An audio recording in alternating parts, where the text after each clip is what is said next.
And I'll wait for the go-ahead from our city staff. We're ready to go on the staff end. Thank you. Well, I will call to order this work session of the Westland City Council. It is Monday, July 7th, 2025, after the 4th of July. Happy 4th of July to the Westland community, and the week before the Old Time Fair, big week in the city. First item of business is to approve the agenda. Thank you, Mayor. I move to approve the agenda for the Monday, July 7th council work session. Second. It has been moved and seconded to approve the agenda for the Monday, July 7th City Council work session. Any discussion on the agenda? Okay, seeing none, we could call the roll for the first and only time today. We're not going to make you do it too much. Go ahead. Counselor Bonington, Yes. Counselor Bright, Yes. Counselor Baumgardner, Yes. Counselor Groner, Yes. Mayor Bielostowski. Yes, and the motion passes, and I make that comment because last time we passed, I think, an ordinance that we had to vote on 6 times. So we're taking it easy today, but we've got a big discussion later as item 6. The next item is public comments. Would anybody like to make a comment from the public tonight? No one has signed up. And no one online either? No. Okay. Mayor and council reports then. Any reports from community advisory groups or city business? Councilor Bright, please. Thank you, Mayor. I attended the Vision 43 Working Group meeting last week, and we are making more progress. There will be some more information presented to the Planning Commission and then to the City Council on some of the policy decisions. I also took a road trip last week to Montana and saw a very, very interesting mixed-use development in Missoula that I want to share with the group the next time we meet. And you've got a walk and talk upcoming, is that correct? Yes, saw that's it correct. online. Saturday afternoon at 1 o'clock. So I know you're going to be at the Old Time Fair, but if you want to take an hour off to come help pick up trash and pull weeds in front of Mary S. Young, that would be great. Thank you for that. I had to get you to plug it because I saw the picking up trash and pulling weeds online. Thank you. Any other reports? I'll just say I had a great time at the McLean House celebration that I attended with Councilor Bonington. I'm sure he'll have a comment on it since he was a big proponent of getting that on the historic register, but we unveiled the plaque and it was great. And lots of community stories, and thanks to the planning department for putting that celebration on last weekend. Councilor Baumgardner, anything to report? Sure. Thank you. I went to the Lamprey Festival, as did Councilor Groner, and that was very interesting and always good to interact with our tribal and indigenous partners from around the region. And pretty much that's it. I do have a report from the CCI, which I forgot to bring the little report sheet, but it was the first time I'd ever had one, so I'll have to bring it next time. So I do apologize for forgetting that. We're improving our process. Yes. Every week, we've got Yeah. reporting forms now for the community advisory groups. Thank you for championing that along. Now you get to see it come to fruition, right? Yes. Thank you. Councilor Groner, please. Yeah. So I was on a river cruise on the Willamette. It's about a 2-hour cruise. Went up to the falls. And they're looking forward to the opening of the locks so they can go through the locks. I was also at the Lamprey Festival. I don't think I'll be eating much lamprey in the future, but it was interesting tasting it, and it was quite a crowd. Did you get to try some salmon there too? The salmon was excellent. The lamprey's sort of gristly. So Yeah. I don't know. The other thing I visited was the Lake Oswego rec pools, and I was really impressed. There's 3 pools. They're huge. There were lots of people in there, but it was not crowded, and their hours seemed to be fairly good. So if we're going to do a pool, I think we have some competition. Thank you for that. I've played on the golf course a couple of times over there. Pretty nice for the city to have a golf course. Councilor Bonington, please. I also stopped in the Lamprey Festival, but none of you were there. But I was at the end. So, yeah, those are scary creatures. I'll be good if I never see one again. Also attended that McLean House unveiling, and I said, let's get more buildings on the historic registry. Why not, right? And then I've also stopped by Public Works to film that facility to create kind of a public video so they can understand why we need to build a new one. So, Thank you. You stopped by the old Public Works facility. Cool. Glad you did that. And it's definitely in need of, we're in need of a new facility. We know that from going in there. We got to share it with the community, what's going on over there for sure. With that, we'll go to proclamations unless anybody has any other things to report. Oh, I do want to mention that I have an upcoming constituent opportunity, the Meetup with Mary at 4 o'clock Thursday at the Vintage in Willamette. Thank you for that. I'm gonna get one of those on my calendar one of these days, a constituent meetup. Need to do that. Yeah, that reminds me, I'm usually at the adult center on Wednesdays for lunch. So anybody who wants to talk to me there, you're welcome. Thank you. Very accessible, everybody. Thank you. We'll move to proclamations then, and we can start with Councilor Bonington to read the Parks and Recreation Month proclamation. And we have people here from the Parks Department and Parks and Rec Advisory Board. Would you all like to come up and make a statement? Okay. You can read the proclamation, then we'll take a statement from there. sounds like a Wonderful plan. staff. All right. Whereas parks and recreation are essential to the well-being of our community, enriching the quality of life for residents of all ages in the city of West Lynn, and whereas these spaces promote active lifestyles, support physical and mental health, and offer inclusive programs that strengthen community connection and resilience, and whereas parks and recreation contribute to the local prosperity by providing safe, welcoming spaces that enhance property values, attract businesses, draw visitors, and foster a sense of community. And whereas nestled among hills, forests, and rivers, West Lynn's parks reflect the natural beauty of our region and connect people to the land, water, and wildlife that define our community's unique character. And whereas our natural areas protect air and water quality, preserve wildlife habitats, and provide opportunities to experience the outdoors, fostering environmental stewardship and a lifelong appreciation for nature. And whereas the U.S. House of Representatives has designated July as Parks and Recreation Month, celebrating the vital connections of parks nationwide, now, therefore, be it resolved by the City Council of the City of West Lynn, proudly recognizes July as Parks and Recreation Month and encourages all residents to enjoy, support, and celebrate the parks and recreation services that make our city vibrant, healthy, and connected. Thank you for that. Our liaison to the Parks and Rec Advisory Board. Thank you. And I wear the hat every day, so. Good. Please, would you like to make a comment? Hi, my name is Alyssa. I'm a rec coordinator, and I'm just going to talk a little bit more about what Parks and Rec Month is.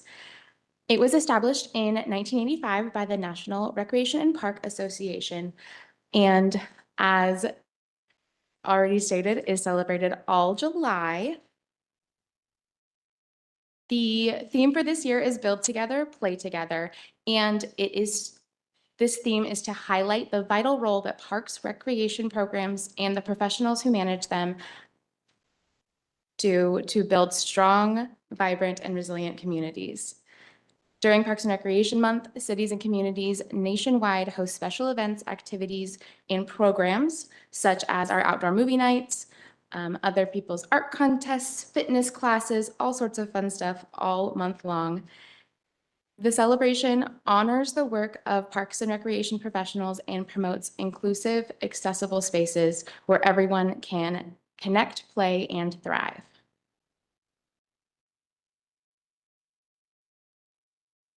And hi, I'm Tara, Recreation Supervisor. Sorry, the microphone.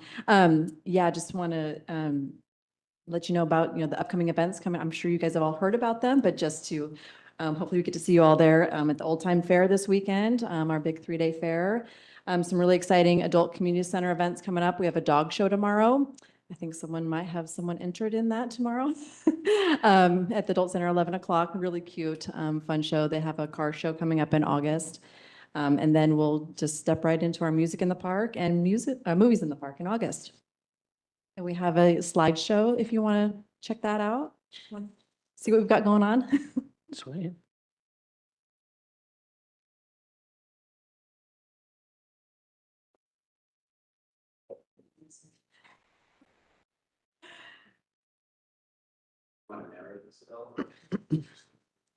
We can just flip through them, but this is supposed to paint the picture of building together and playing together and highlight some of the Parks and Recreation staff who put in a tremendous amount of work. Also, there are some volunteers in here as well who put in a tremendous amount of work to keep our parks clean and beautiful and keep our activities fun and inclusive.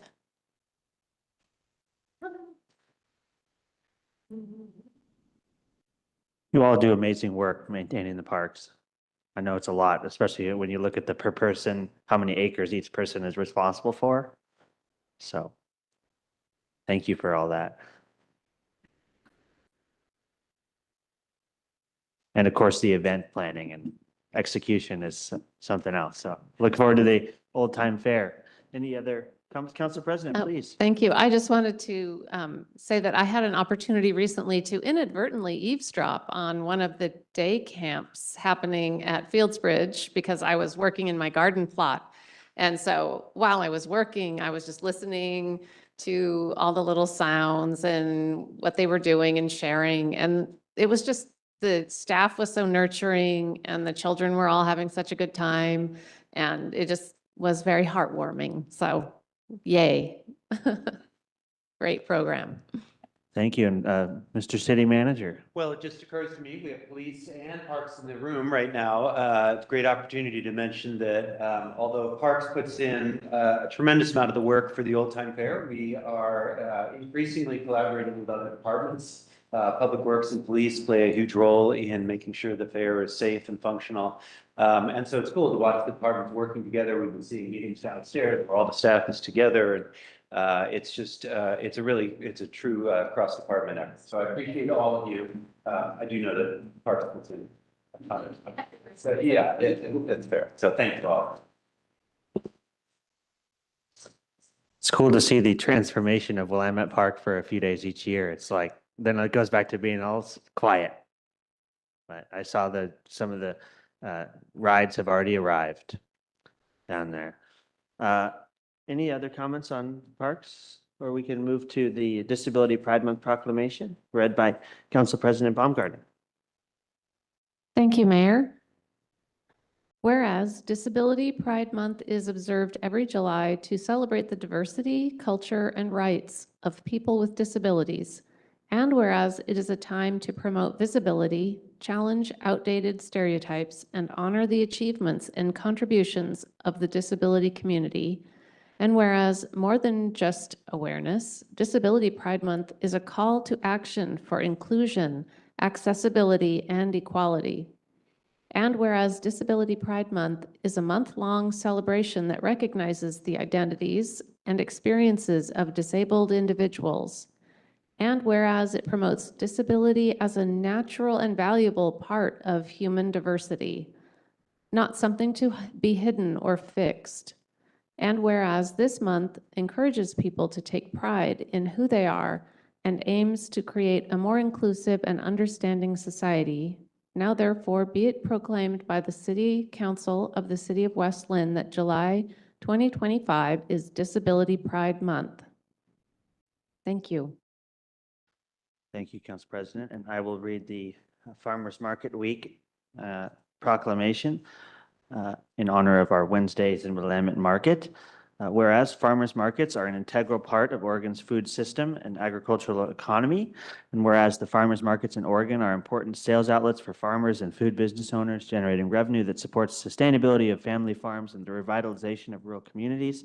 And whereas farmers markets provide citizens of all income levels with access to healthful, locally produced foods through Oregon markets that accept supplemental nutritional assistance program benefits and other critical food access programs. And whereas the Power of Produce program offered by Wednesdays in Willamette Summer Street Market offers children the opportunity to engage in the local food system through conversation with farmers and have exposure to new fruits and vegetables. And whereas the Wednesdays in Willamette Summer Street Market is a cornerstone of our community, well-loved by customers, neighbors, and vendors alike. And whereas the City Council recognizes the importance of expanding agricultural marketing opportunities that assist and encourage the next generation of farmers, generate farm income to help stimulate business development and job creation, build community connections, provide access to fresh, healthy food for all Oregon citizens, and more. And now therefore be it proclaimed by the City Council of the City of West Linn that August 3rd through 9th, 2025 is National Farmers Market Week in conjunction with Wednesdays in Willamette Summer Street Market Week. And we hope all will be there at that Wednesday market that week in August and all other weeks throughout the summer. Thank you. And a shout out to Rebecca Hollenbeck for all she does for our Main Street group in Willamette. Any other comments on any of the proclamations, or shall we move on? Okay. Well, with that, we will move right into the main item on the agenda today, which is a long-range city budget needs and opportunities discussion. I'll just kick it off by saying it felt like this was a natural time to schedule this. We went through the budget process, we adopted it, we learned a lot, we got the out-year forecasts and talked a lot about our staffing and situation through that budget process. And now I thought it was a time for the city council and community to start having a conversation about how things look and where the needs and opportunities are for the city. So grateful to the city manager, finance department, and all the other departments for kind of putting their heads together and coming up with an initial document for council discussion and community viewing and discussion. Please. Thank you, Mayor. Thank you, Council. And we appreciate the opportunity to have this discussion with you. This agenda item dates back several months now, as Council has been getting previews of the budget and went through the budget adoption process, which ended in June, working with the Budget Committee. A consistent theme throughout that entire process was that although we have a balanced budget, we are perhaps not providing all the services that our community would wish. And some of our departments are struggling to maintain the service levels that we need to provide for this community. And so we very much appreciate your interest in having this discussion. And today in the room, we have Chief Peter Mahuna, we have Finance Director Lauren Breithaupt, we have Deputy City Manager Alyssa Preston, we have Parks and Rec Director Megan Bigjohn. These are the experts who know much more about the operation of these departments and have really been taking the lead in putting together some of the information that we have in here. So I'm going to give you a brief overview, and then I'm going to ask you a question about how much you want us to be talking to you today or talking with you today. It's a great opportunity if, for example, you have questions about the positions that we've listed in public safety, to hear from Chief Mahuna and maybe from Sergeant Garland, don't know, about what those needs are and what our current service levels are and how additional positions would support council goals and community goals. So but I'm going to give you just the brief overview. And again, this does come directly from your Budget Committee discussion. So there's four main pieces of information in the memo that we've prepared. The first is a list of unmet staffing needs that are beyond what is encompassed in the biennial budget that you just adopted. And so we put our heads together as a department head team and looked at each department in the general fund. And I should say this report, the staffing and the projects are focused on general fund because it has its own particular funding sources that are eligible for it. So for example, we don't talk about the building department much in here because the building department is entirely supported by fees on building activity. Similarly, utility departments do have needs for sure, and especially in the project category, but you're talking about those separately. So you've You've had a conversation about the water master plan. We are separately talking about traffic safety projects. So this is all general fund, and the focus of the report, really public safety, parks, library, and the general fund departments up here at City Hall is most of what's in this report. So we, as I said, we put our heads together. We looked at each department and where we were struggling to keep up and what our priorities as a staff would be in response to your question. What is it that we're not able to do? What positions do you need to accomplish that? And so you'll see there's a number of positions in police, a number of positions in parks, and it's both from our professional opinion and it's from what we're hearing from the community. So for example, it might be a combination of things looking at a traffic safety officer, an additional traffic safety officer. It's probably something that we think we need, knowing the coverage, but it's also something you and we are hearing about from the community very, very frequently. It would be nice to have more ability to be out there enforcing traffic laws around our entire 130 whatever miles of streets there are in this community. So it's a little bit of both. And these staffing positions and the projects that come next are really intended to be a starting point for a conversation, because you may have a different set of priorities. You may be hearing from the community about other things. You may think it's this and not that, or it's a new thing that we haven't brought to you. We're just giving you what we've come up with as the beginning of a discussion. And as I said in the memo, none of this has been to any committee. This is the first discussion. You may choose to send it to the community or to the budget committee or to any number of places over time, depending on where you want to take this discussion. But this is just the starting point. So we have a staffing list that's just under $3 million a year, which is pretty significant. We also, in response to your question, started assembling a list of projects. And so these would be capital projects, mostly in general fund departments that we were not able to fund, or we don't have a clear source of funding in the capital improvement plan that we just adopted. Talk a little bit more about those projects, but that list is about roughly $3.5 million.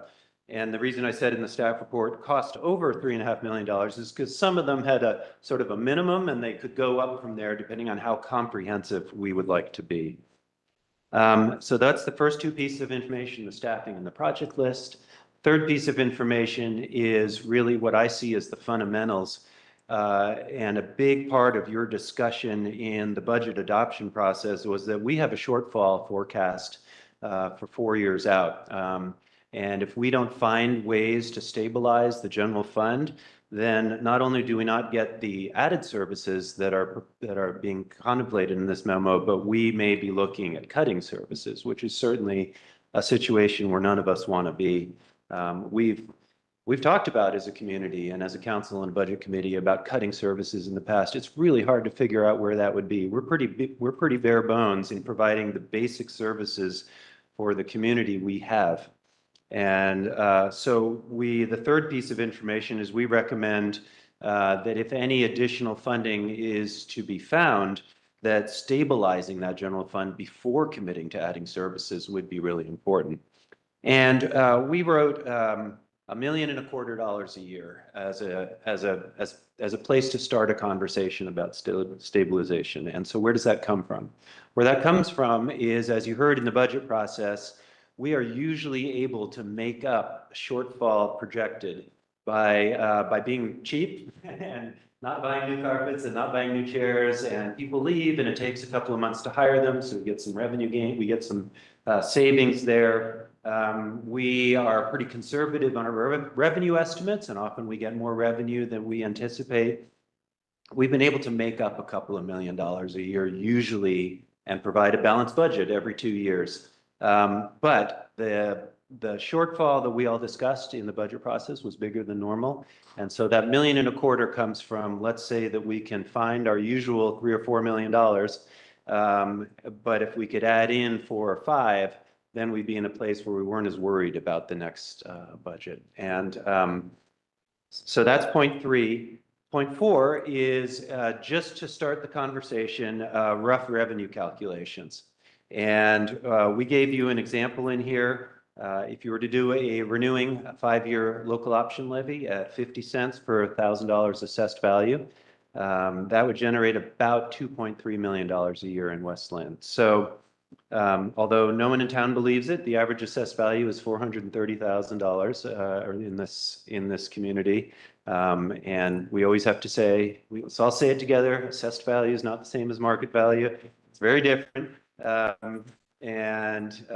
But just that number gives you an annual average cost. Some people would pay a lot more. Some people would pay quite a bit less of just under $400 a year. It raises that amount of money. So those are the 4 big pieces of information categories in this staff report. The professionals in the room are happy to talk to you about any of it. My thought was to ask, since it starts in this order, start Chief Mahuna to come up, and we could talk through the list of positions in public safety, and you could hear a little bit more about the needs for them. He's already getting up, so that's going to happen. But it's an opportunity for you to right now tell me you don't want us to go through all these positions. No, stay right where you are. But I think it would be valuable to hear from our department heads as a starting point. Also, if we're going to call him up, that puts Megan on notice that she's going to be next. So you can start planning now. Does that work for you? I think that's great. And Okay. we have and we moved through the early part of the agenda quickly, so we have until, an hour Yeah, for this so we'll- discussion if we need it. We'll So do a quick run through, probably not reading out all the information in the report, but so in the attachment 1, we do have 5 different categories of public safety positions that we've been contemplating. For each of these, we have a cost estimate. And I want to call out the note on the top is that some of these positions may have extra costs associated with them. For example, if we have another traffic safety officer, we may need an additional motorcycle, depending on how you're mobilizing them. So with that, if that works, I can turn it over to Chief Mahuna for a relatively brief run through this list. Council, Mayor, thanks for having me. Thank you for the opportunity to speak about this. I've always never shied away from these conversations, and I appreciate it today. I don't think there's anybody in the city who would say that we are able to respond to their community complaints as quick as we want to. And I'm talking about our community service officer, CSO position first, which is number 1. That we have 1 person allocated for that during COVID, when everybody was at home. We had to add a 2nd person because there were so many calls for service at that time that we took one of our police officer positions and transferred those over to a CSO position. After COVID was I don't want to say done, but had run its course, we transferred that position back to a sworn police officer position because that's where I needed that person to be. That position really needs 2 people doing it. The number of reports and calls that she takes on an annual basis has gone up steadily over the last several years. She wrote 285 reports last year. 1 person wrote 285 reports, and those are not like just quick reports and it's done, right? It's follow-ups, and we've got to send the letter ahead of time and follow up to see that they've complied with our letter and stuff like that. So it's one of our biggest complaint areas, this in traffic, is that the constant complaints. So there's definitely a need there. This additional school resource officer. Our school resource officer is unable to get to all the schools and contact everybody as it is right now. He spends most of the time at the high school because that's where most of the calls for service come in, and that's where the biggest needs are. So while he will get to the primaries and the middle schools, it's not as often as we would like. A 2nd SRO would give us the opportunity to increase student and police interactions on a positive side, which I think is definitely needed and wanted in this community, trying to build those relationships. The traffic officer, one of our biggest complaint areas is traffic throughout the city, as we all know, whether it's speeding or we want speed bumps or people passing school buses. We have 1 person who's dedicated to that throughout the year, and they only work 40 hours a week. It also requires training, so they're not really in the city that much, minus training. that one police officer wrote 916 citations and warnings in 2024. 916, one person, right? While everybody's job is to monitor and enforce traffic, the other people do have collateral duties because they have to respond to calls for service for 911 calls and stuff like that.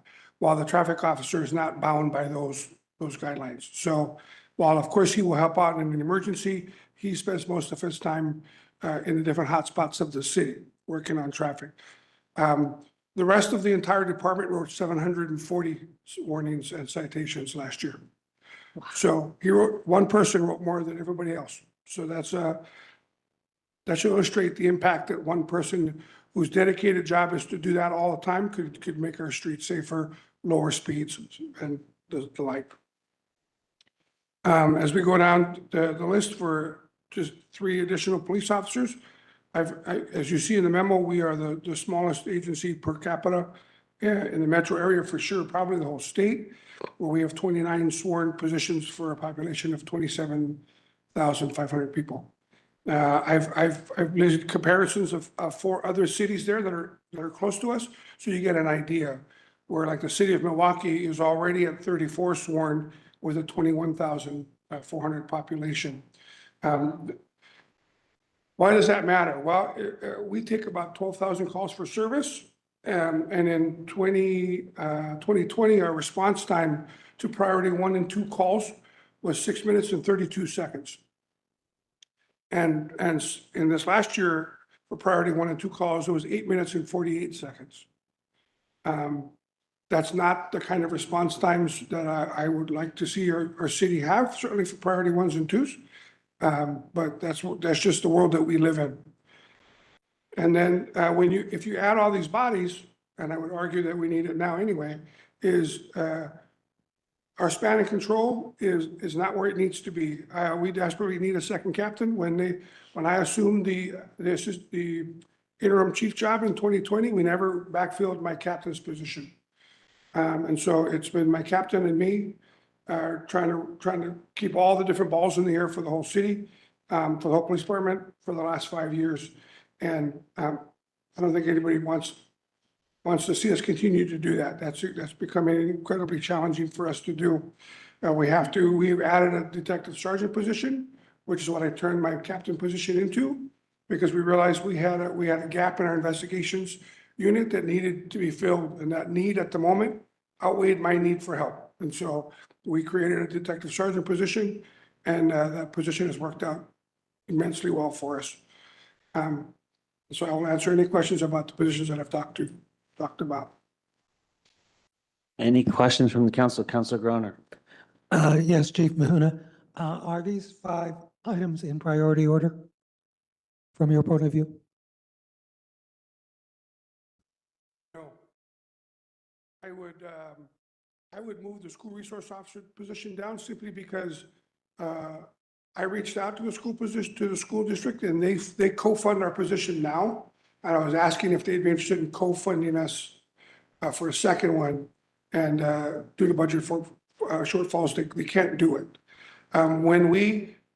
Even though we pay for half of the SRO position, the school gets that person 100% of their time during the day, unless there's an emergency outside. So that's not the best use of our dollars. Community-wise, I see the value in that, but if I got to spend my dollars a certain way, that would not be at the top. I would say community service officer would be 1, traffic officer would be number 2, my 3 additional officers, captain, and then their SRO.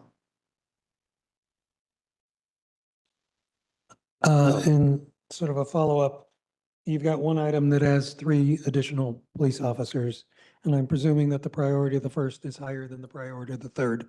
Correct. I mean, 1 would be better than none, right? Yes. But 3 would be fantastic. Thank you. Thank you. Councilor Bright, please. Thanks for this list. It makes a lot of sense to me. My question kind of overlaps between the parks list and the police list as people coordinate. And I think it's planning that would have the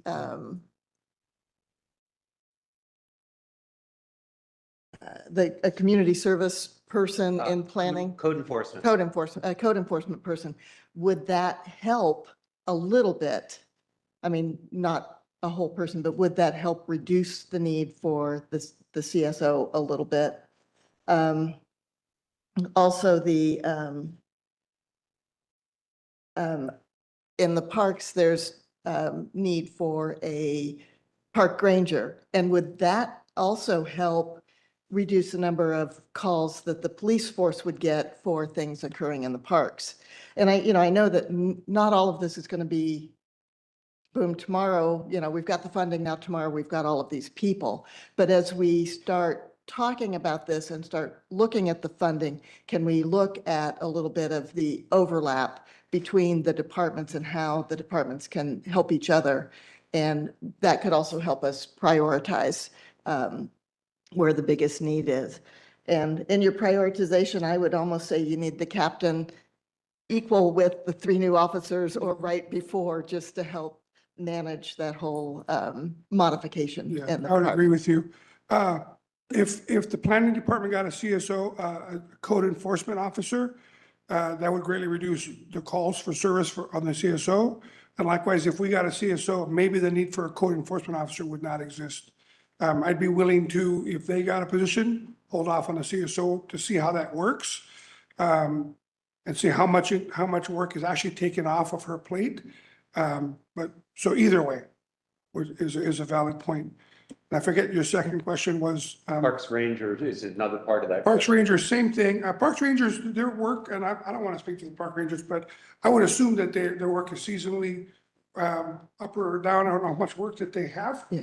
And certainly it would take calls up for service off of our person too.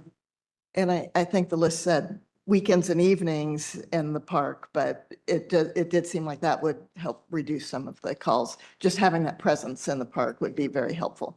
I think it would be an added benefit because PD does not even, I mean, they're strapped so thin that it would be a good resource for them where we'd be able to increase our patrols. They would not be able to more than likely have any authority to detain or ticket, but they would be an extension arm of PD or even at our events, knowing that that person was there in direct correlation or connection with the PD. It would be a definitely added benefit and be able to expand our parking issues down at Maria Shan or be able to be that support.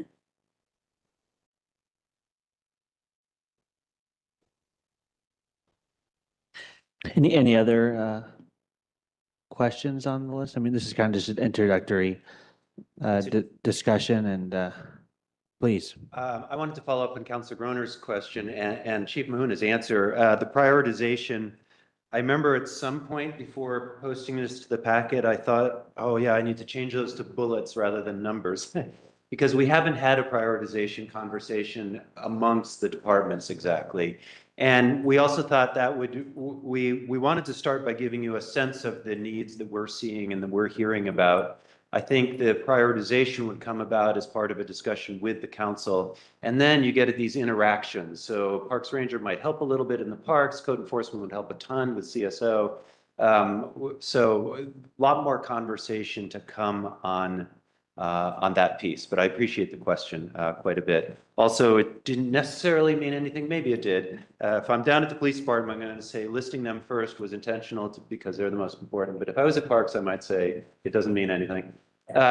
It's very, very difficult to compare prioritization between departments. It's hard to overstate the importance of public safety and community safety and the police function. And if you consider the work they do and the calls they get, it'd be hard not to say that policing would be number one. But boy, we sure get a lot of interest in our parks as well, in timelines and planning. So like everything is important, but this is again meant to be the start of a conversation. I think it's going very well. Excellent. And I mean, it's hard because you have the police department has a lot of needs and Parks Department has a lot of needs and the different, and then when you look at the scale of funding required to fund all these needs, it's like, we're gonna have to, as we continue to discuss this, figure out a process for, do we want to have parity amongst the departments? Do we want to, that's getting way down the line, but that's just already in my head when you look at kind of the scale of requests from different departments, how that'll plays out from an equity standpoint. So, Yeah, that's certainly true. And we very much would value the opinion of the community and the council in what are you hearing and seeing that is certainly part of your job. The other thing I'll say about the general fund is all these departments we're talking about are mostly personnel costs, right? That's sort of the hallmark of the general fund is it's people doing the work. And it's just always going to be that way in order to make a difference. There's not a lot of places to cut in materials and services in the general fund. thank you for But that. quick question. Yeah. These numbers are fully burdened in terms of their pro rata office space and whatever, IT costs, things like that. Well, not exactly in terms of that. This is really the add-in just for the staff and the benefits. Okay. There'd be some incremental added cost for example, buying a computer and staffing the computer and all of that. But those would be some fairly incremental relative to these big numbers. But I do appreciate that question, and it's a very important part of. Imagine we were eventually having to go to the community to talk about what we would need to have that all figured out so that we could feel very confident that we weren't adding positions without creating an extra burden on our existing budgets. So thank you for that question. Councillor Baumgartner, please.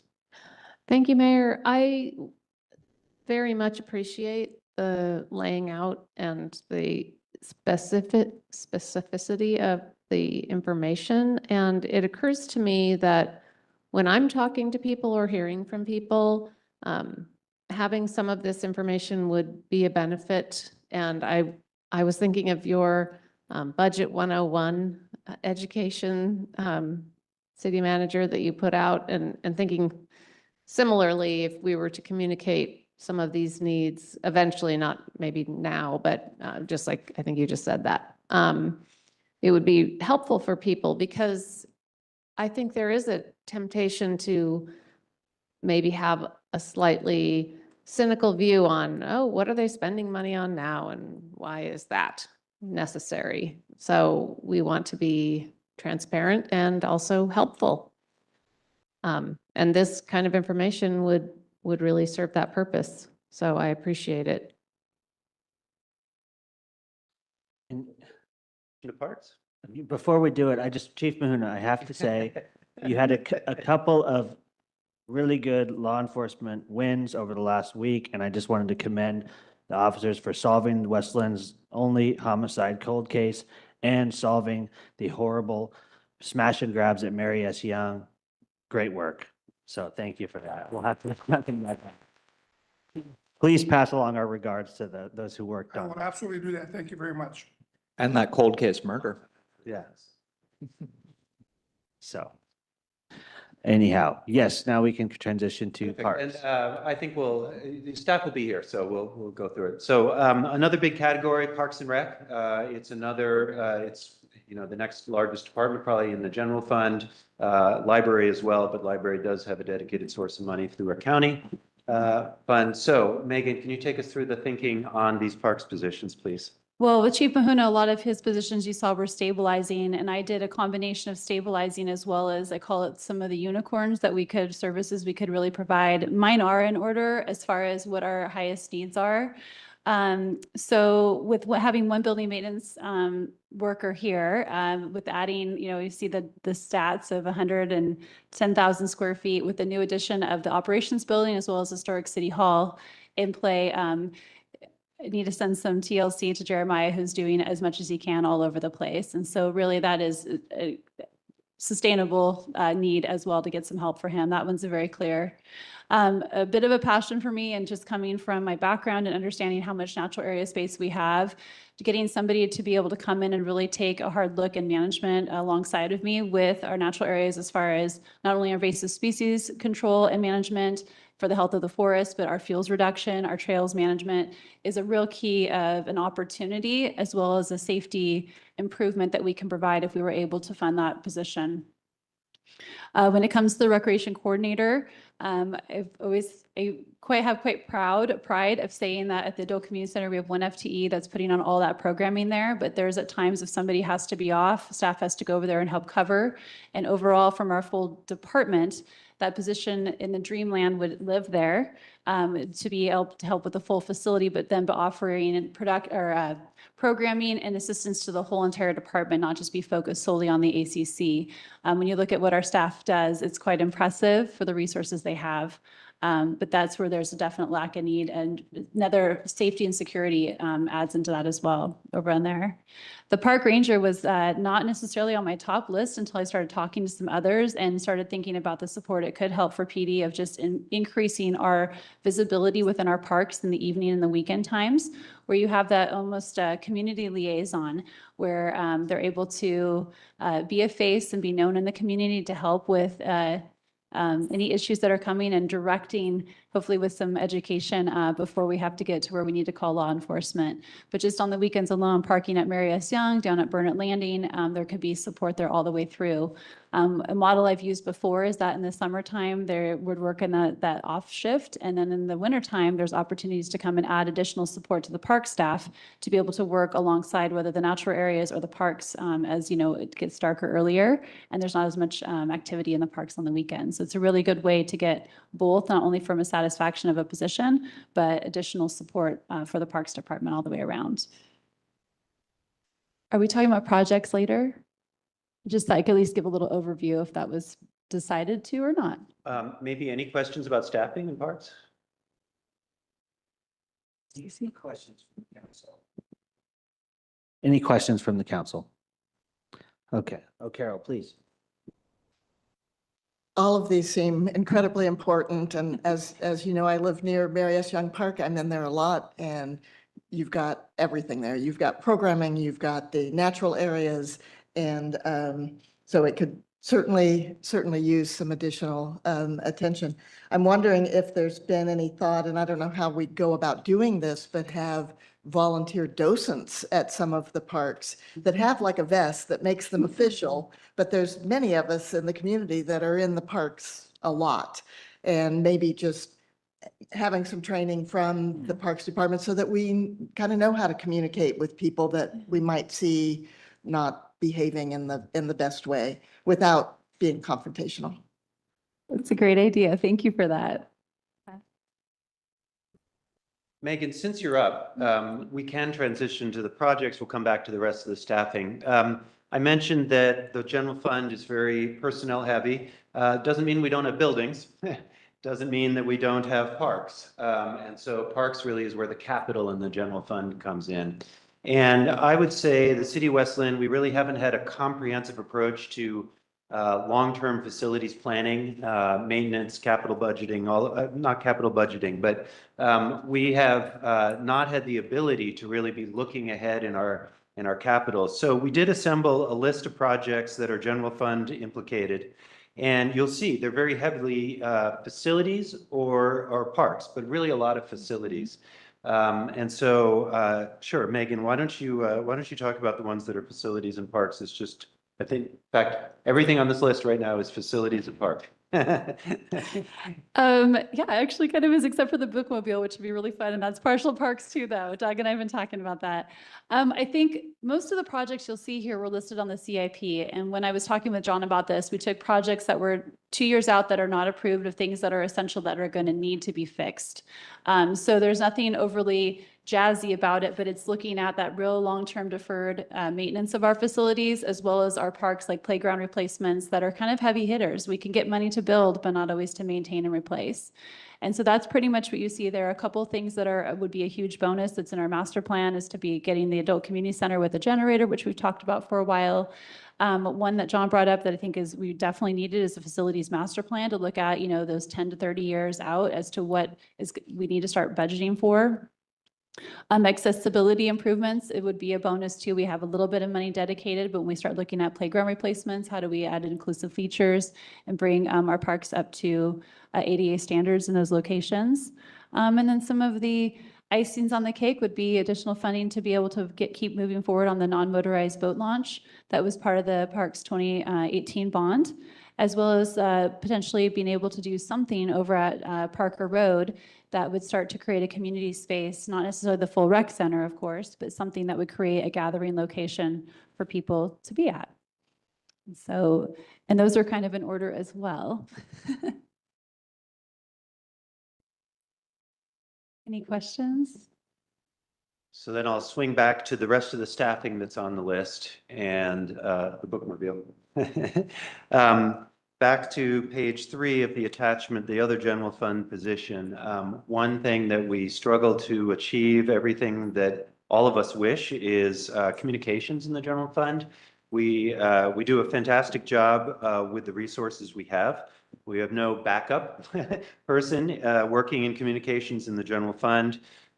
We have ideas, interests, needs that would be amazing to be met. We'd love to have dedicated staffing for community advisory groups and neighborhood associations, just be constantly helping and processing and posting. All of that would be amazing. Right now, we sort of fit it into different people's job descriptions when we can.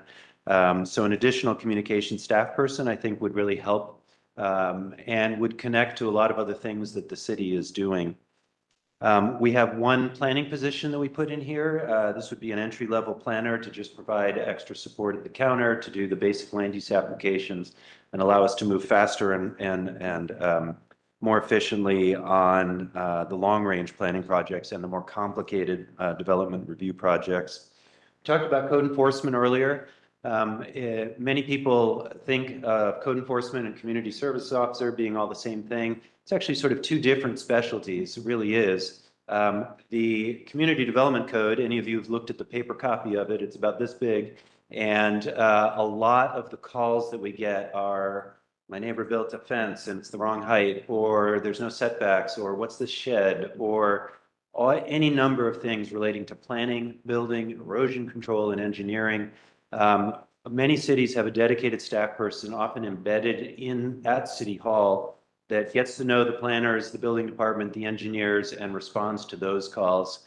Doesn't necessarily have police authority, but can be closely connected with community service officer and with the police department when that extra enforcement is needed. But it's sort of a more, it's kind of a more, I wouldn't say opposing exactly, but someone who knows how to deal with conflict resolution, someone who knows what the code is, who works with the various departments and is able to go out and be a first responder to those kinds of calls, I think could alleviate the burden. We talked earlier about the interaction with the community service officer. And the one position that the library proffered was additional outreach librarian. You heard in the budget process the demand on librarians in our school system and doing outreach in a variety of ways, in a variety of places, more classrooms. This is something that the library is hearing a lot about and would love to add resources there. So that's the one last position. And that library position links somewhat to the idea of a multi-use vehicle and a bookmobile. So we wanted to give you a sense of the range of things that could be done, right? Many communities, we've all seen bookmobiles at fairs, at block parties, in parks, farmers markets. It really just sort of spreads the word that the library is there, sort of gets people interested, can sign you up for a library card, can do all those kinds of things where people are, and would really just enhance the library's presence. Our library staff have talked to other staff around here and thought about, keep your mind open to this, the thought of a combination bookmobile mobile EOC. Never heard of this before, but this would be sort of true West Lynn fashion multi-use use of one vehicle. If it was wired up and contained the ability to do that, I think that could be a really interesting thing for us to have in the community and provide some flexibility for us in case of emergencies. So those are the lists, and I think the staffing list is probably better fleshed out than the project list in some ways. There are probably other projects. Each of you could probably tell me 3 more on the spot that would be fabulous and well supported by the community and of interest to the community. But again, sort of a starting place. Before stopping and having the full council discussion, I thought if Lauren's done with her 10 key there, adding up some numbers, just in case you have any questions for us about the sort of that stabilization and the budget gap question, or about the revenue generation. The reason we included a local option tax levy is the example. You all know this, but it's not well known in the community. Westland has a frozen base tax rate, just like every other government in Oregon. We can't change our permanent base rate. The voters of the state of Oregon back in the 90s saw fit to limit communities from controlling their own tax rate. And so we were frozen back then. We got frozen low for a combination of reasons. The only way to provide ongoing general fund property tax revenue is what's called the 5-year local option tax levy. And many communities around us, many governments around us, I cited the school district and fire and rescue, use these to provide key base services above the level that their frozen rate allows. It's an option for us here. It's an interesting option because it must be renewed by voters, first approved by voters, and then renewed every 5 years. So in some ways, it's a very precarious way to provide basic services. It also gives you an amazing opportunity to add services and demonstrate the value and be able to talk to the community about the value. So just think, for example, an additional school resource officer or a traffic officer, code enforcement, we would have the ability to say, look at what this revenue did for us. It responded to 700 calls in the last year and a half. There was 900 more citations. All of those kinds of things can be demonstrably proven and proven up as voters think about it. But again, we didn't want to get too far down that path. Really, the main point of that is to give you a sense of scale for what those kinds of property tax measures could generate. Lauren, you were doing some math in the back of the room. What were you thinking about? I was just looking at the differences between the revenues and expenses for the next few years and what we're projecting. And obviously in the 5-year forecast, as John said, we're projecting revenues pretty conservatively and our expenditures are generally going to come in lower than that. So while there's approximately $5 or $6 million gap approximately each year going forward, at least, we do expect that gap to be closed quite a bit. I don't know exactly how much that will be closed, but hopefully a couple million at least, generally 3 million. But you know, in our staff report, we did write about 1.2 by 1.25 million, but we could go higher than that. Looking at the numbers, it just kind of depends on how much of that we need to stabilize and you know, probably need to refine those numbers as we go on. Thank you for that overview and all the information that you've given to us today. I don't know if anybody wants to, has any, is this the time for kind of a council? We're done. So Okay. we're here to answer questions at this point. And I have no expectations for how this conversation will go. I mean, to me, this is an introductory conversation following up on the budget, and I don't expect any major decisions to be made, just receiving information and having an initial chat about it. And go from there, schedule a future meeting. But does anybody have any preliminary comments to make or thoughts? Councilor Bonington, then we'll go to Councilor Groner. So I don't think it's a secret to anyone in this room that this issue is kind of my baby. And I've spent a lot of time looking into it, and I really appreciate especially John, having these conversations with me and being really open about what these situations look like. But I want to make sure that I start off by reminding everyone that this city is already a really great place to live. It's already amazing. It's frequently listed among the very best in the country in all sorts of listicles. So just as long as we're keeping that in mind while we have this discussion, because I don't want to cede any ground to the cynicism about kind of cities being disconnected or aloof or lazy or any of that, because that is simply not the case. What goes on to keep this city as great as it is nothing short of heroic at a lot of times. So what we're doing by having this conversation is talking about how to make it better, how to shore up places where we might have some deficiencies. But let's just remember, it's already pretty great. So we're not talking about failures or anything like that. And so to that point, that's where the term I came up with, community enhancement, comes from, enhancing the community more than anything else through this. So I would hope we can kind of frame this conversation using that term publicly and amongst ourselves just for that reason. But yeah. Thank you for that. Counselor Groner, please. Yeah, could you put up that slide, please?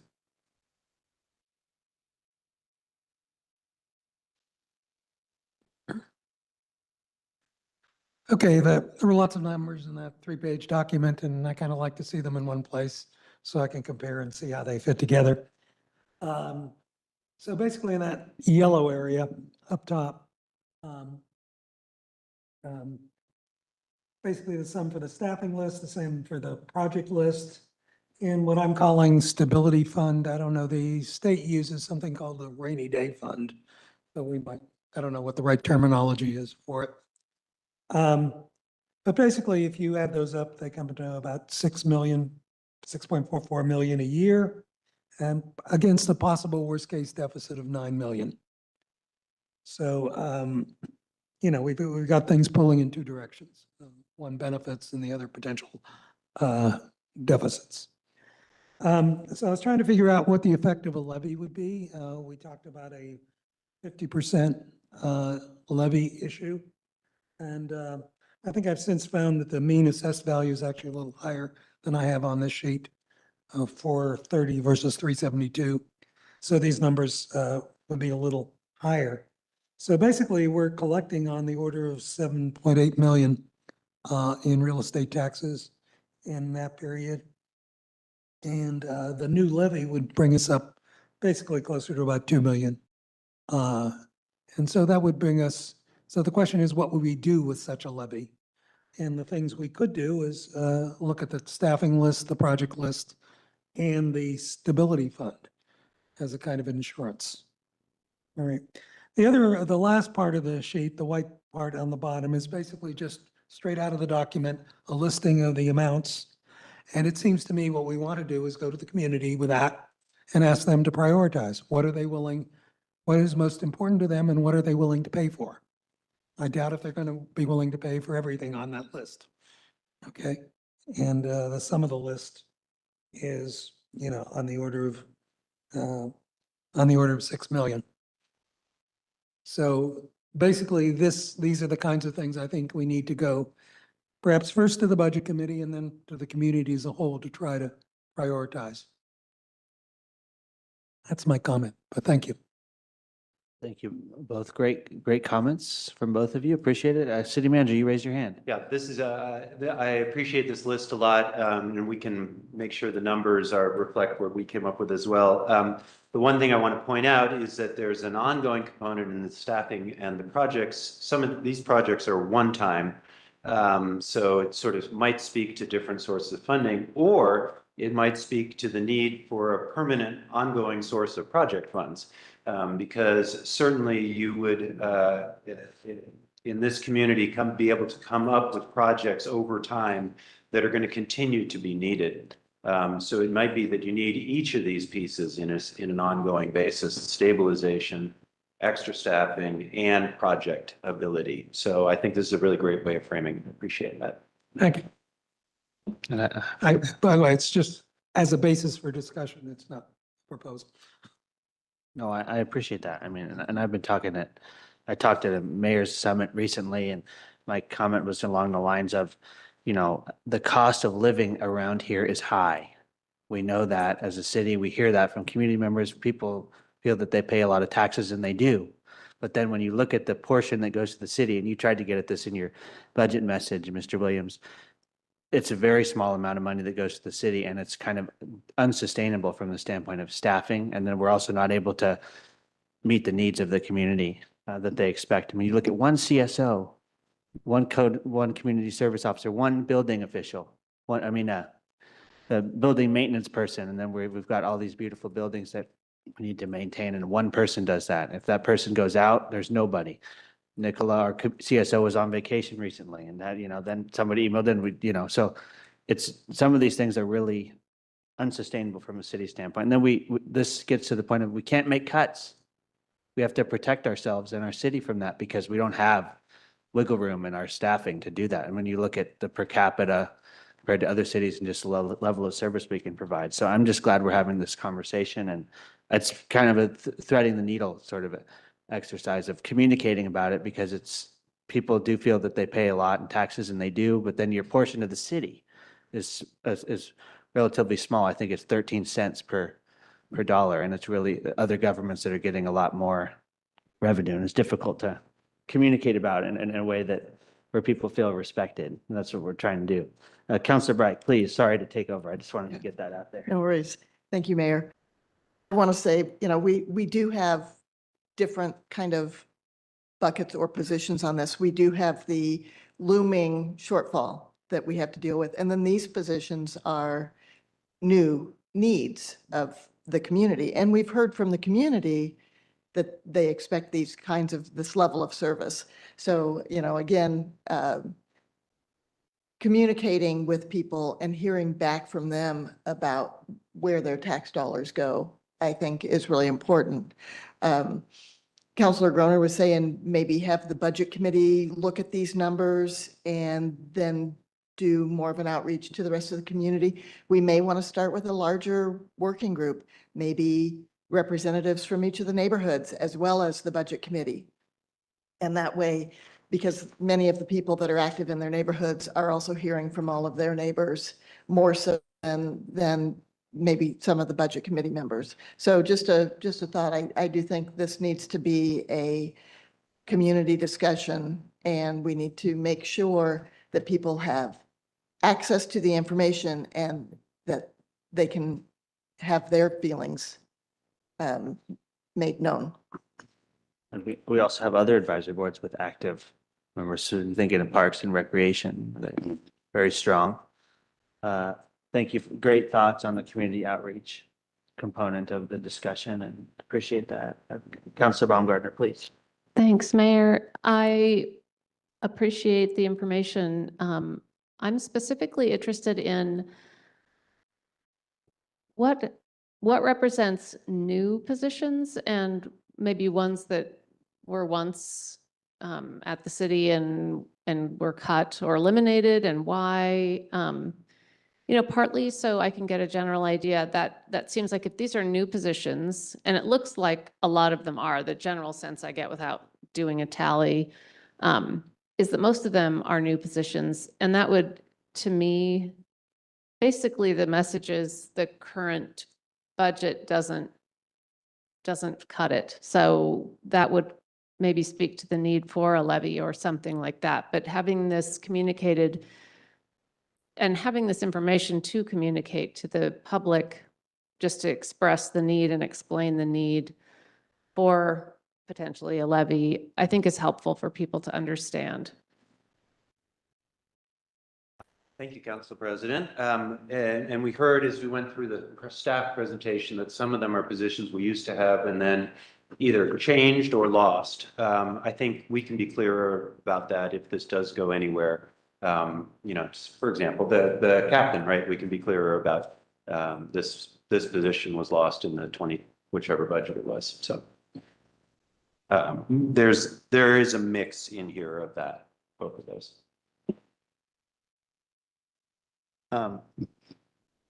Well, I'll just make a comment real quick, and then we can continue the discussion. I think we need to figure out, have this brought back to another work session in the near future, maybe in August, with one of the things to discuss is a communications plan, and maybe some options can be presented, because I'm trying to think about how do we engage the community on this, the budgetary issues.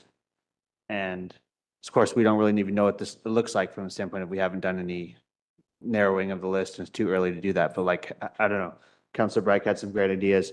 I'm sure our staff have some ideas, and we can all bring those ideas to the table and kind of discuss how to communicate about this topic. That's one thing. And then the issue of the like an advisory group or task force or whatever you want to call it with budget committee and others is, I think, a good one as well, to maybe even take a look at it, bring the community perspective in, and then make a recommendation to the city council at some point is something that could be worthwhile.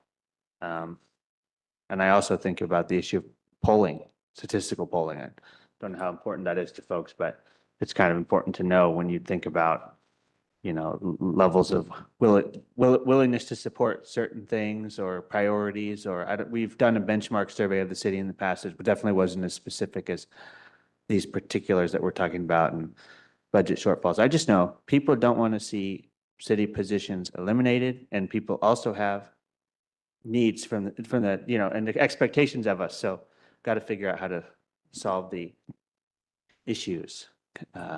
So I'm just glad we've had this opening discussion. It looks like Councilor Bonington has another idea. I'm done talking. Yeah, I think our best course of action would be to, I guess, take a month or so to round up any further ideas or positions that might come in that we don't have on this list already, so we're not missing anything. If it's possible to do polling before then, that would be awesome, but seems like a pretty short timeline. I don't know, but it would be good to work with that information. And once we have this to come back and talk about, also have some options for how this could look. Is it just a levy? Are there other revenue sources we can pursue? We've talked about a street fee before, that sort of thing. And then from there, we can kind of decide how to split it, send it off to an advisory working group or something in the future and keep it going if that's what we decide to do. Councilor Groner, please. Yeah, in addition to sort of a formal statistical polling, an idea that came to me is something on the website that basically says, how much are you willing to spend? And here's a bunch of items, and what do you want to spend that amount on?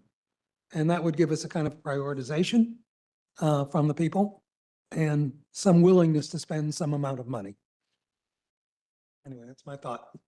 And one of the things that we can have some research done on possibly is like the cost of polling and that kind of thing. Because I know there's a budgetary component to that for sure, and different ways you can go about it. And I remember we did that tolling poll as an example with some other cities and had some other cities pitch in, but for this, it wouldn't be that kind of collaborative thing. It'd be more of a city initiative. Carol, please, Councilor Bright, go ahead. When I was at the American Water Works Association conference on behalf of South Fork Water Board, I went to some communications sessions. And one of the things that occurred to me as a simpler or more brief way to get public input would be to do 2-second or 2-question surveys and maybe have a QR code on the website or on the utility bill envelope that people could click on, and it would just be 2 questions. And then we can rotate those questions, have a different 2 questions every month to kind of get a feel for the things that people are really interested in and that they would financially support. Thank you. Good suggestions. I see the city manager taking notes over there a little bit. So, Councilor Bonington, a couple more comments and then we'll. Yeah, I had one last thought about what would be good to see, which is obviously people are going to want to know what's the financial impact to me if we do one option or another. But along with that, it would be good to be able to explain what the financial benefit is in terms of the fact that when you pay into property taxes, your property value correspondingly is going to go up in many cases. So being able to demonstrate that this is actually providing value to people beyond just increasing a bill at some point would be a really cool way to frame it, I think. Thank you for that. Any other burning thoughts or questions from the city council on this topic? I think this was a very positive conversation and good to hear from different departments about the needs and also begin chatting about the future years of the budget, because it feels like every few years we come to budget and there's a potential cut, and then it always usually works itself out. But I know this current forecast shows a much larger deficit. We're lucky we haven't had to make cuts before, and you look at other cities, and I think we've been done well managing the city's finances, and it's good to have these conversations about the future. And ODOT. Yeah, ODOT, school district, other cities, we're in a good position from the standpoint of not having to have made cuts to this point. Mr. Williams, do you feel like you have a good, we've talked a little bit about timelines and other deliverables, and I just want to check in with you from your standpoint. You've listened to the discussion from the 5 counselors. What are your thoughts? My favorite question. Thank you. In this case, I do feel like I have some direction, because it seems to me that you want to continue this discussion sooner rather than later. Get a little more information. Many of you mentioned polling. We can talk a bit about costs and timeline of polling. There are some options, and reflecting on a couple of the statements. Last time we did polling, we had the ability to do both a statistically valid survey and then run the same survey with open access so that we got both sets of results that everyone in the community felt like they could answer if they wanted. That's a way to go. I have seen a lot of cities do this sort of pop-up polling that Councilor Bright mentioned, and that can be pretty effective. But we may have a variety of questions to ask here, so it's sort of a combination.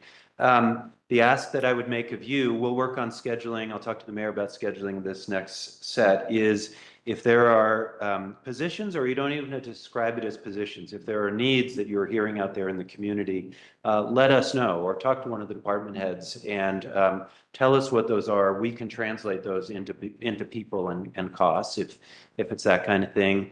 And then also similarly on the project side, we really focused on, I can't remember the word Megan used. They weren't the most thrilling list of projects, thinking about community members. Well, like, why should I have to pay more to paint the adult center, right? Well, unfortunately, that's kind of how it works, but it's not the easiest kind of project to sell.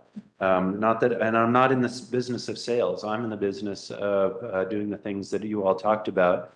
And I really appreciate the messaging as an investment. I do think that when you invest in your local government, you're investing in your own community and investing in your property value. I think that's a great way to describe it. So we'll look at August or perhaps the early September, have a bunch more information ready to go, and allow you to give us direction to take the next step. So I said I had an ask for you. I think I have 2 asks for you. One is that list of people of needs and projects. Please get them to us, or come and stop by and ask us what's going on with that, and could we add that to lists? That would be great. And then I think the leadership in the future on this. These kinds of things don't work super well if they're driven by staff. We are perceived in a certain way. And I think what we're going to need is community members, advisory board members, counselors talking in the community with your peers out in the community about this, and being leaders in this way. So that we'll all have to work together on this in the future. But I can speak for all of us that we really appreciate the opportunity to talk to you about this and your interest and enthusiasm in moving forward. So thank you for that. Thank you. Good thoughts. Councilor Groner has a comment. Yeah, thank you. Mr. Williams, I was on the board of an HOA and I remember the finances of that. And we seem to have funds that were allocated, for example, for a new roof. And for 20 years, we would put into that fund, and presumably at the end of 20 years, if the roof needed to replace, that's where it got paid from. The city doesn't seem to work that way with maintenance. We do work that way for maintenance, but we snip and we cut, and we do other things that are priorities. I think there hasn't been Lauren's been here longer than I, this has been here longer than I, but I haven't seen, I've only been here almost 9 years. We haven't had a concerted approach with a facilities plan as the basis of it. We rely on sort of what we know and things that come up. And there hasn't been that sort of real sinking fund on the maintenance side, backed by a thorough facilities plan designed by a professional that we could invest in it in that way. Would you guys say that's fair? I would agree with that. I think that, like John said, we have priorities that come up. And so when we set our capital improvement plan, we're looking at all of those things and knowing that, in 10 years, we're going to need a new roof, but in 6 years, we're going to need this, in 3 years, we're going to need this. And so we're kind of going off of the priority base. And that is part of why we build our reserves in certain funds. And we know in certain funds that there's going to be a large project that's coming down the pipeline in a few years from now. And we will then build up that fund if we can in order to pay for that. But sometimes it's just not reasonable. We've always kind of been in a situation where we haven't had a lot of extra money to say, oh, we're going to put this in a savings fund. It's more like we have a general savings fund for all the things that we know we need over time. And some of those items end up being deferred because we just don't have the funding for them right when we need them. So kind of like the water department, there's so much, we know exactly how much we would have to, not exactly, but we know how much we would have to spend a year to maintain, a 1/20th. If there's 20-year pipes, we know exactly what that would cost over each year, and we don't have the funding to do that. And so it gets stretched out to more than 20 years lifeline. So. Yeah, thank you. Well, with that, we had a good hour-long discussion of this and got to hear from all of our staff and appreciated the discussion and work with the city manager on scheduling conversation on next steps and getting some options on the table and for community outreach and for different groups, et cetera. Any other comments on this topic, or may we move on the agenda to what's scheduled to be a 30-minute city manager report? 30 minutes, Mr. Williams, please. It will not be, how about 3 minutes? 3.0 minutes is what we meant to say. Thanks. Just real quick. Thank you, Chief. Thank you, Sergeant. We have new art in the council chamber. I always love new art. Our artist this month is Caleb Brandt, and her information, which I read earlier, says she enjoys including animals in the art as a communications means and as a proxy for showing emotions and things like that. And I think it's cute. I think it's really cool and bright. My personal favorite. Folks love an octopus or a squid. That's a good one over there. And I want to thank Teresa and Kathy and Cheryl Hill for coordinating the art in here. I think this program has gone really well so far. You have 2 remaining meetings in July, July 14th, next Monday. Alyssa Preston will be here for that one, as I will be out of the office. We have some cool recognition of police department staffing, and the mayor mentioned some of the good work in policing earlier in the meeting. And we also have potential consideration of sale of surplus property on Skyline, and possibly the most time-consuming part of that agenda will be where we're returning to the right-of-way code and the ordinance language and the fees and charges schedule. So Lauren will be here with Stephanie Hastings and our city attorney to support that conversation. The July 21st agenda right now only has one item, which is State of the District from WES. And if that's the only purpose of the meeting, I think we may move Greg over to August or September with your approval. But please get in touch with me or with me leaving the office soon with Alyssa or Kathy to think about other things that you would like to advance on the agenda. Otherwise, your next regular meeting will be the one meeting in August on 4th. And amazingly, we are back to city manager evaluation process. I feel like we just did it. But once a year, it comes about pretty fast, I guess. Also hoping to award the road program project contract. This is the annual paving program around the city that you've heard from Eric about before. And Dylan and others will be talking about community advisory group work plans, which we had in a work session conversation, and Dylan will have some proposals we're hoping by then. So event-wise on the calendar, I was stunned and disappointed when Tara earlier stole my thunder on the dog show at the ACC, because I was going to talk about the dog show at the ACC, and I was going to say I hope Councilor Groner is planning on. Yeah, Bentley will be participating. But again, just the variety of offerings at the Adult Center, I just love it so much. And then obviously the big event being the Old Time Fair starting on Friday. Very exciting for the community. So that's my calendar update. If you have anything you would like us to think about for future agendas, let me know or let us know offline. Anything else for the good of the order of the city council? Okay, seeing nothing else, we are adjourned. Thank you, everybody. Great meeting today. Useful meeting. 30 minutes. I said we got to get him in for at least 15.